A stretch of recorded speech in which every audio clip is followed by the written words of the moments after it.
Tomatillo looks like a tomato, acts like a fruit, and behaves like nothing else in the kitchen. Wrapped in a papery husk and glowing green underneath, tomatillo immediately signals that it is not ordinary. While often grouped with tomatoes, tomatillo follows its own rules, both botanically and culinarily. Botanically, tomatillo is Physalis philadelphica or Physalis ixocarpa. It belongs to the nightshade family, the same broad group as tomatoes, peppers, and eggplants. But unlike tomatoes, tomatillos grow encased in a lantern-like husk that protects the fruit as it develops. This husk is not decoration. It regulates moisture, shields the fruit from pests, and signals ripeness. When the tomatillo fills the husk and begins to split it open, it is ready.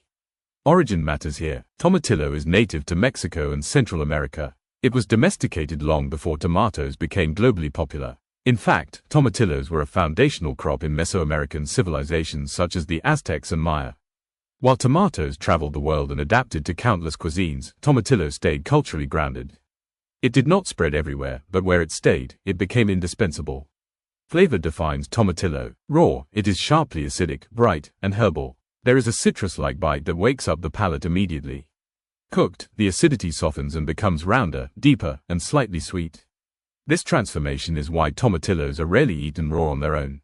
Heat unlocks the true role. Tomatillo is not meant to be the star by itself. It is a flavor engine. It lifts sauces, balances fats, and cuts through richness. Without tomatillo, many green sauces simply collapse into flatness. The most famous example is salsa verde.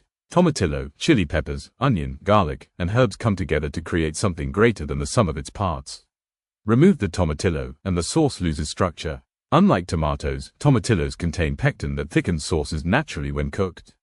This gives salsas body without needing starch or long reduction. Texture-wise, cooked tomatillos break down smoothly. They do not remain chunky unless intentionally undercooked. This makes them ideal for blended sauces, stews, and braises.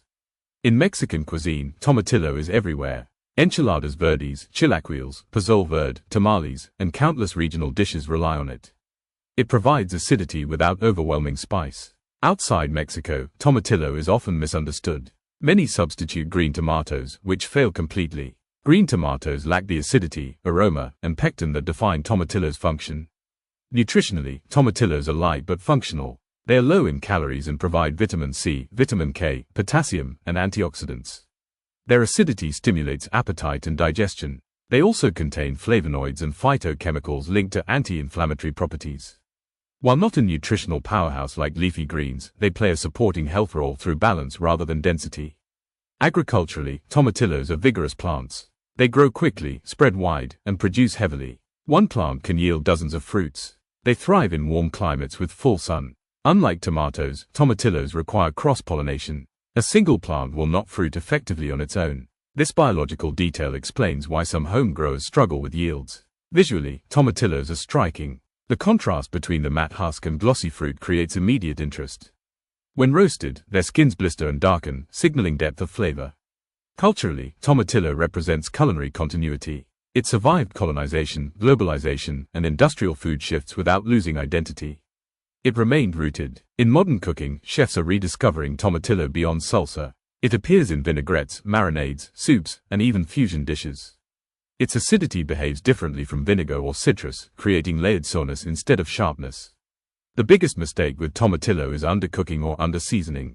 It needs salt. It needs heat. It needs companions. Another mistake is treating it like a tomato.